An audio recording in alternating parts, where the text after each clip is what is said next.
हटा दीजिए उसको। गुड, अब तो ठीक है।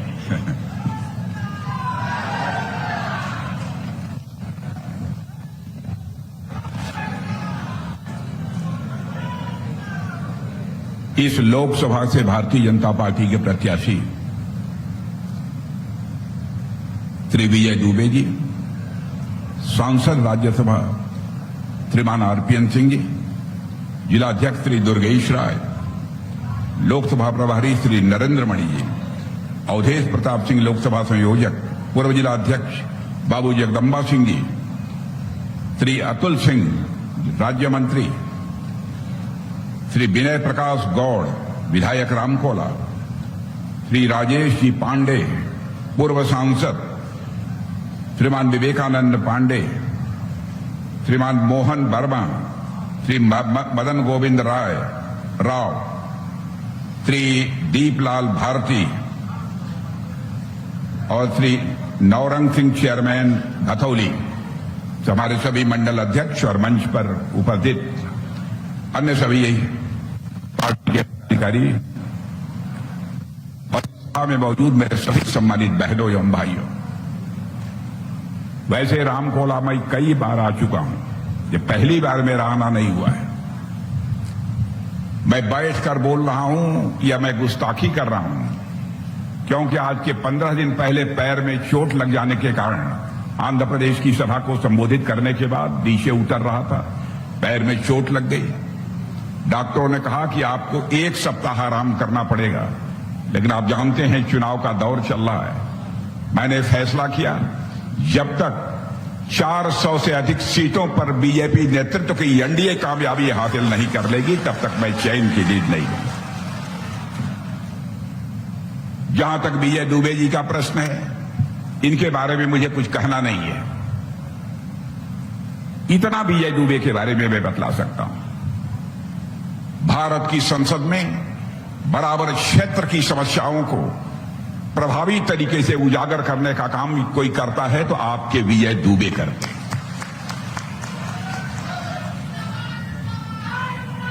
इसलिए मैं विजय दुबे के लिए आप सबसे अपील करने के लिए आया हूं। मेरे बहनों भाइयों, मैं देख रहा हूं कि गर्मी बहुत है और बराबर आप गमछे से हवा जल रहे हैं। गर्मी मुझे भी लग रही है, लेकिन क्या करें, मजबूरी है। मेरा यह मानना है और हमारी पार्टी का यह मानना है, हमारे प्रधानमंत्री का मानना है, बार बार चुनाव होना यह ठीक नहीं है। ऐसा होना चाहिए कि सारे देश में एक साथ ही लोकसभा के भी चुनाव हो जाएं और एक ही उसी के साथ विधानसभा के भी चुनाव हो जाएं। इसलिए मैं आपको आश्वस्त करना चाहता हूं, इस बार आप जो सरकार बना रहे हैं, 5 वर्षों के अंदर बहनों भाइयों, हम लोगों की पूरी कोशिश होगी 1 नेशन 1 इलेक्शन की व्यवस्था भारत में कर दी है। जहां तक मोदी जी का प्रश्न है, मुझे ज्यादा बतलाने की कोई जरूरत नहीं है। बहनों भाइयों, मोदी जी के नेतृत्व में भारत का कद सारी दुनिया में ऊंचा हुआ है। रामकोला के रहने वाले लोग यदि विदेशों में होंगे, आप उनसे पूछेगा भारत के लोगों के प्रति आज के 10 साल पहले किस प्रकार का भाव था और आज विदेशों में रहने वाले भारतीय लोगों के प्रति क्या भाव है। जमीन आसमान का अंतर देखने को मिलेगा। बहनों भाइयों, 25 वर्षों से तो मैं विदेशों में जा रहा हूं। विदेशों के मंचों पर, अंतर्राष्ट्रीय मंचों पर मुझे विचार व्यक्त करने का मौका कई बार मिला है। संयुक्त राष्ट्र संघ में भी मैं बोल चुका हूं। मैं पहले देखता था कि हम लोग भाषण देने के लिए भारत के लोग खड़े होते थे तो हमारी बातों को जितनी गंभीरतापूर्वक सुना जाना चाहिए लोग नहीं सुनते थे, लेकिन आज भारत अंतर्राष्ट्रीय मंचों पर कुछ बोलता है, सारी दुनिया कान खोलकर सुनती है भारत बोल क्या रहा है। मेरे बहनों भाइयों, यह भारत की हैसियत, यह भारत का कद बना है। जो काम पिछली कोई सरकार नहीं कर पाई, उसको मोदी जी ने कर दिखाया है। जानते हैं, हमारा पड़ोसी देश पाकिस्तान है। पाकिस्तान के एक सांसद, member of parliament, Fazlur Rahman ने पाकिस्तान की संसद में खड़े होकर यह कहा, ऐ पाकिस्तानियों सुनो, भारत तो विश्व की महाशक्ति बन रहा है, लेकिन पाकिस्तान अपने को बर्बादियों से बचाने के लिए दुनिया के सामने हाथ फैलाकर भीख मांग रहा है। बहनों भाइयों, यह हमारा पड़ोसी कह रहा है। लेकिन हमारे यहां के कांग्रेस और सपा के लोगों को बात समझ में नहीं आती। पाकिस्तान जो हमारा धुर दुश्मन है, वो भारत के बारे में यह बोल रहा है। वहां का सांसद और यहां के कांग्रेस और सपा के लोगों के समझ में नहीं आ रहा है, वह मोदी जी का विरोध कर रहे हैं। धन दौलत के मामले में बहनों भाइयों, हमारा यह भारत 2014 के पहले, मोदी जी के आने के पहले, दुनिया के देशों में धन दौलत के मामले में हमारा भारत 11वें स्थान पर। और आपको जानकर खुशी होगी, 8 वर्षों के अंदर मोदी जी ने वह करिश्मा कर दिया जो कि आजाद भारत में कोई मां का लाल नहीं कर पाया। धन दौलत के मामले में जो हमारा भारत दुनिया के देशों में 11वें स्थान पर खड़ा था, वह जंप लेकर आज दुनिया के देशों में 5वें स्थान पर पहुंच गया है।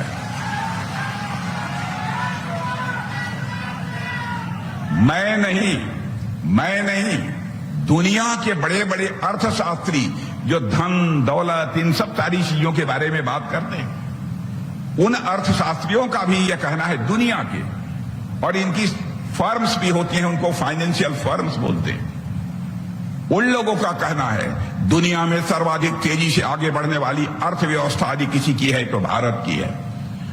और भारत ऐसे ही आगे बढ़ता रहेगा। और आज के 2.5-3 साल के बाद देख लेना बहनों भाइयों, धन दौलत के मामले में हमारा भारत दुनिया के सारे देशों में 3रे स्थान पर आकर खड़ा हो जाएगा। सबसे धनवान देश आज माना जाता है तो अमेरिका माना जाता है, उसके बाद दूसरा देश माना जाता है तो चीन माना जाता है। आप 2027 नोट कर लीजिए, राजनाथ सिंह कभी झूठ बोलकर नहीं जाते हैं। 2027 नोट कर लीजिए, धन दौलत के मामले में हमारा भारत अमेरिका और चीन के बाद 3रा देश बन जाएगा दुनिया में। और यह भी नोट कर लीजिए, मैं गणित का विद्यार्थी रहा हूं, अच्छी तरह मैं चीजों को समझता हूं।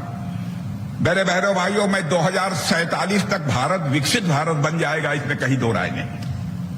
लेकिन दुनिया में सबसे धनवान देश यदि ऐसे ही हमारी सरकार चलती रही तो मैं दावे के साथ कह सकता हूं 2070 आते आते दुनिया का सबसे धनवान देश यदि कोई होगा तो हमारा और आपका देश या भारत होगा। यह है भारत की हैसियत। भारत अब कमजोर भारत नहीं रहा है, भारत अब दुनिया का ताकतवर देश बन गया है। पहले आपने देखा होगा पाकिस्तान से आए दिन आतंकवादी आकर बड़ी बड़ी आतंकवादी वारदातें करके चले जाते थे, सकुशल वापस हो जाते थे। लेकिन आप सुन रहे हैं अब देश में कश्मीर को छोड़ दिया जाए, महीने में 1-2 घटनाएं आतंकवाद की बामुश्किल होती हैं, नहीं तो इस हिंदुस्तान के किसी राज्य में कोई आतंकवादी वारदात नहीं होती। हमारा पड़ोसी पाकिस्तान भी समझ गया है भारत अब पहले का भारत नहीं रहा है। भारत के अंदर वह ताकत है कि सीमा के इस पार भी मार सकता है, जरूरत पड़ी तो सीमा के उस पार भी जाकर मार सकता है। यह भारत के अंदर ताकत। आपको मालूम है बहनों भाइयों, ब्रह्मोस मिसाइल बना रहे हैं, और ब्रह्मोस मिसाइल केवल भारत की रक्षा के लिए नहीं बना रहे हैं, विश्व के हमारे जो मित्र देश हैं उनको हम मिसाइल अब एक्सपोर्ट कर रहे हैं, उनको भी देने का हम काम कर रहे हैं। यहां से मारिए 800 किलोमीटर दूर तक जो भी हमारा दुश्मन होगा उसको मार गिराएगा। यह है भारत की ताकत। हर मामले में भारत तेजी के साथ आगे बढ़ रहा है।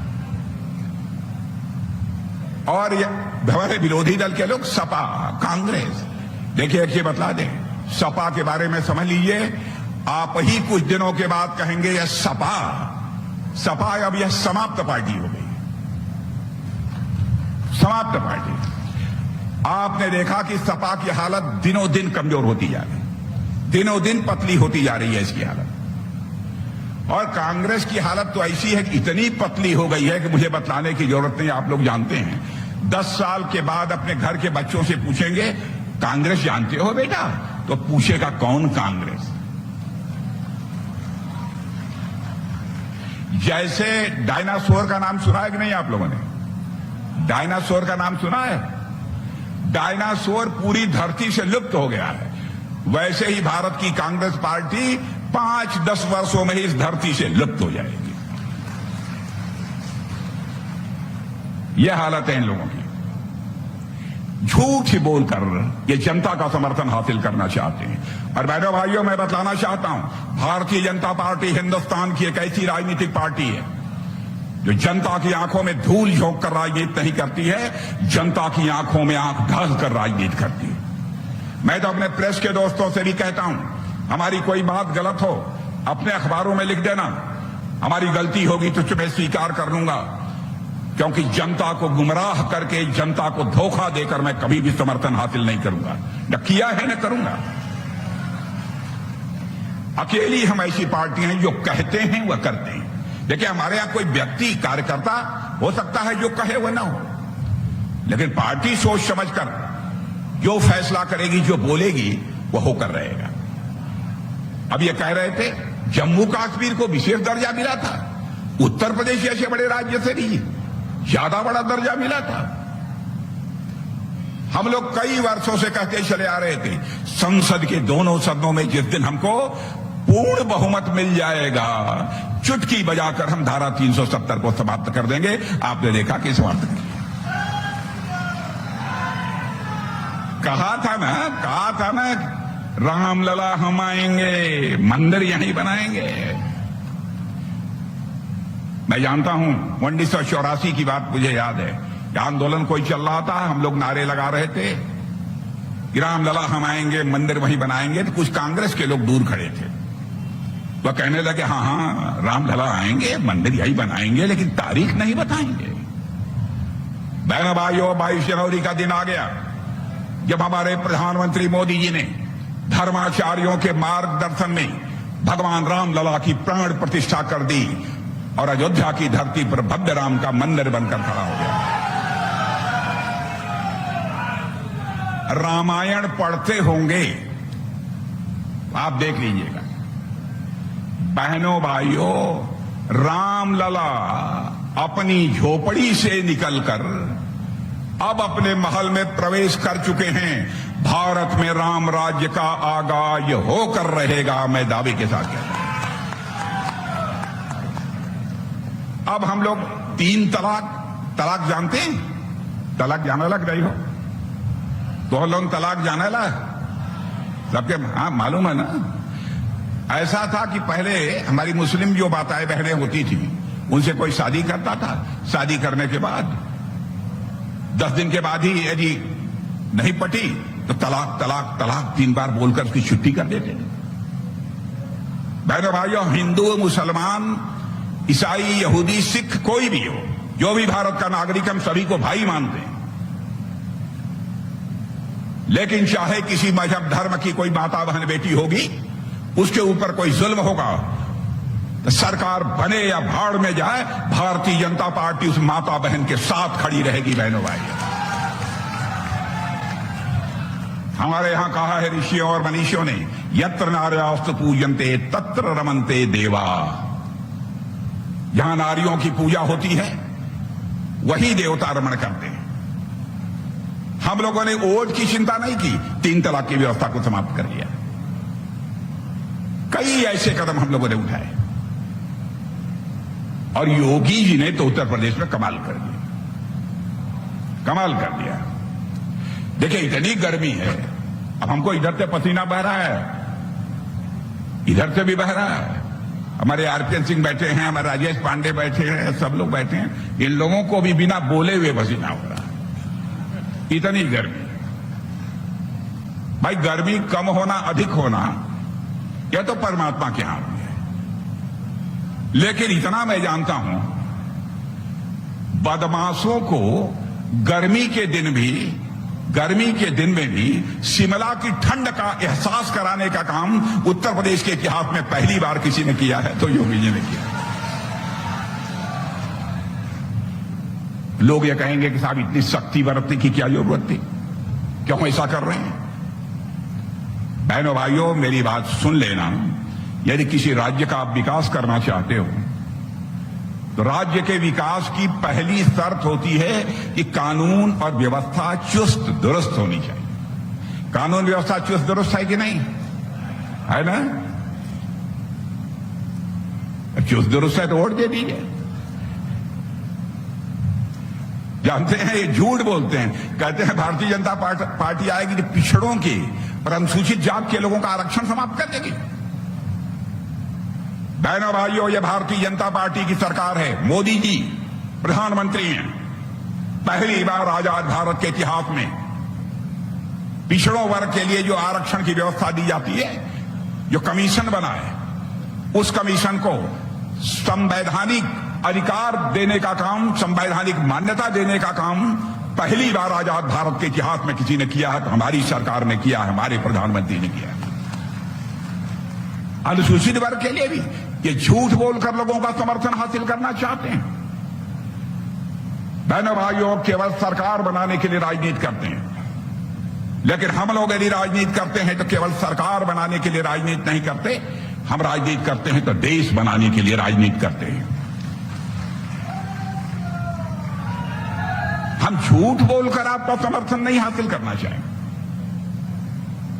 हां, इतनी बात पक्की है, धर्म के नाम पर आरक्षण दोगे, हम किसी भी सूरत में नहीं होने देंगे। धर्म के आधार पर आरक्षण किसी भी सूरत में नहीं होने देंगे। बहन भाइयों, मुस्लिम समाज में भी जो गरीब हैं, उनके लिए भी आरक्षण की व्यवस्था पहले से चली आ रही है। आप कहते हैं नहीं, धर्म के आधार पर आरक्षण देंगे, जबकि पूरी तरह से असंवैधानिक है। भारत का संविधान इस बात की इजाजत नहीं देता। वोट के चक्कर में, इसीलिए मैं कहता हूं, यह केवल सरकार बनाने की चिंता करते हैं, देश बनाने की ये लोग चिंता नहीं करते। अजीबोगरीब है। और देखिए, एक दिन तो राहुल गांधी ने स्वीकार कर लिया कि मैं तो हमारे यहां तो परिवार में प्रधानमंत्री बहुत रहे, नाना रहे, दादी दादा जो भी रहे हो, पिताजी भी रहे, सब लोग रहे, डॉक्टर मनमोहन सिंह रहे। कहे मैं छोटा बच्चा था तो मैं सबके घर जाता था, मैंने सिस्टम को बहुत नजदीक से देखा। अब देखिए, 52 वर्ष तक अच्छा किया आरपीएन सिंह जी, बहुत सोच। नहीं, कोई भी ज्ञानी पुरुष होगा, समझदार पुरुष होगा तो ऐसी कांग्रेस को ठोकर मार देगा।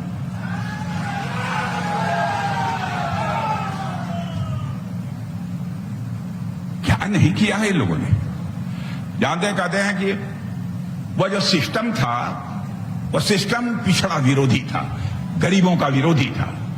माने अपने मां, दादा दादी और नाना नानी और अपने पिताजी की जो सरकार थी, उसके बारे में कह रहे हैं कि उस समय जो सिस्टम था वो सब पिछड़ा विरोधी था, गरीब विरोधी था। यह सब सारी बातें खुद राहुल गांधी कर रहे हैं, यानी स्वीकार कर रहे हैं हमारी सरकार दलित विरोधी थी, गरीबों की विरोधी थी और जो है पिछड़े वर्ग की विरोधी थी। मतलब ये ऐसा नेता आपने देखा है? अजीबो गरीब नेता।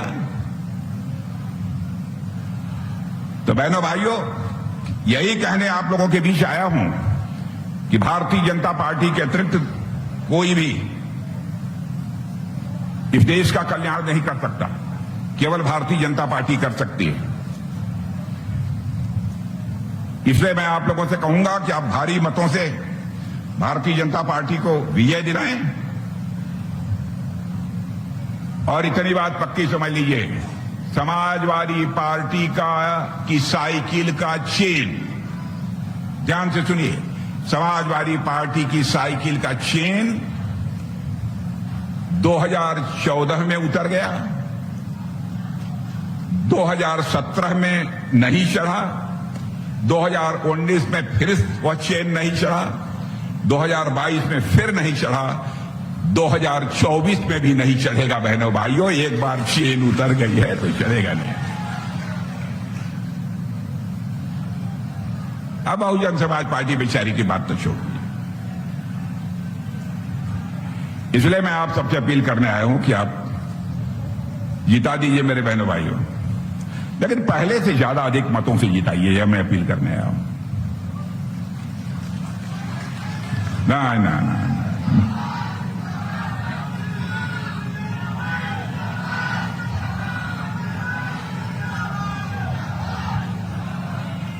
नहीं, मामला जमल नहीं, मामला जमल नहीं।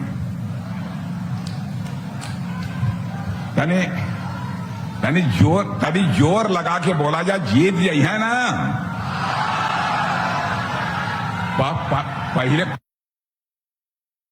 पहले अधिक वोट से पक्का।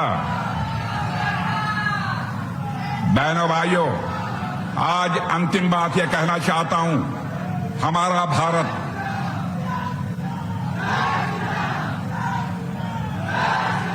सारी दुनिया के लोग एक नई सोच के साथ, सारी दुनिया के लोग एक नई सोच के साथ नए भारत का निर्माण होते हुए प्रत्यक्ष अपनी आंखों से देख रहे हैं। एक छोटी सी बात केवल आपको एहसास कराने के लिए कह देता। रूस और यूक्रेन के बीच लड़ाई चल रही है, इसकी जानकारी आप सबको है? कितने लोगों का हाथ उठाइए रूस यूक्रेन के। अरे सब बहुत लोग बहुत जागरूक हैं, रामकोला के लोग। 2 साल से लड़ाई चल रही है। रूस की तरफ से भी बम, तोप, गोले, मिसाइल, और यूक्रेन की तरफ से भी बम, तोप, गोले, मिसाइल लगातार चल रही है। हमारे भारत के बच्चे यूक्रेन में, कोई वहां पर डॉक्टरी की पढ़ाई कर रहा था, कोई इंजीनियरिंग की पढ़ाई कर रहा था, कोई मैनेजमेंट का कोर्स कर रहा था। उनके माता पिता जो भारत में रहते थे, उन्हें इस बात की चिंता हुई, हे भगवान हमारे बच्चों का क्या होगा। रूस से एक भी मिसाइल आकर हमारे बच्चे जहां यूक्रेन में रहते हैं उनके ऊपर गिर गई, तब तो हमारे बच्चों की जिंदगी खतरे में पड़ जाएगी। आंखों में आंसू लेकर उन बच्चों के माता पिता प्रधानमंत्री से मिले और कहा, मोदी जी चाहे जो कुछ भी हो, हमारे बच्चों को आप यूक्रेन से बाहर निकाल कर आइए, पढ़ाई हो अथवा न हो, हमें इस बात की चिंता नहीं है। बहनों भाइयों, आपको जानकर आश्चर्य होगा, प्रधानमंत्री ने चटपट टेलीफोन मिलाया और प्रधानमंत्री ने रूस के राष्ट्रपति मिस्टर पुतिन से बात की, यूक्रेन के राष्ट्रपति मिस्टर जेलेंस्की से बात की। और आपको जानकर आश्चर्य होगा, जो काम दुनिया का कोई देश नहीं कर पाया, उसे भारत ने करके दिखा दिया। 4.5 घंटे के लिए युद्ध रुक गया और लगभग 22,000 हमारे भारत के बच्चे सकुशल वापस लौट आए। 22,000 बच्चे यूक्रेन से सकुशल भारत आ गए। मेरे बहनों भाई, यह है भारत की ताकत। हिंदू मुसलमान में बांटने, हम हिंदू मुसलमान की राजनीति नहीं करते। हम सबको भारत का नागरिक मानते हैं, सबको भाई भाई मानते हैं, हिंदू हो, मुसलमान हो, ईसाई हो, सबको मानते हैं। हम कभी भेदभाव नहीं करते, ना हमारे प्रधानमंत्री कभी भेदभाव करते हैं, ना हमारी पार्टी की जो विचारधारा है वो कोई भेदभाव नहीं करती। लेकिन गलतफहमी पैदा करते हैं, ये लोग गलतफहमी पैदा करते हैं। हम देश को एक ताकतवर देश बनाना चाहते हैं। हम इस सोच के साथ हम लोग काम करने वाले हैं। इसलिए मैं कहना चाहता हूं मेरे बहनों भाइयों, आप कमल के फूल का बटन दबाइए और हमारे विजय दुबे जी को भारी मतों से विजय दिला दीजिए। फिर मिलेंगे आगे।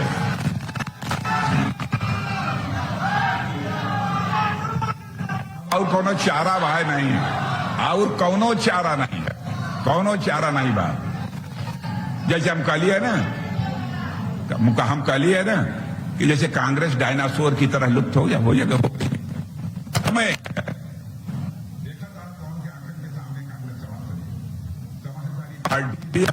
पार्टी बहुजन समाज पार्टी बेचारे के बारे में कोई कहिए,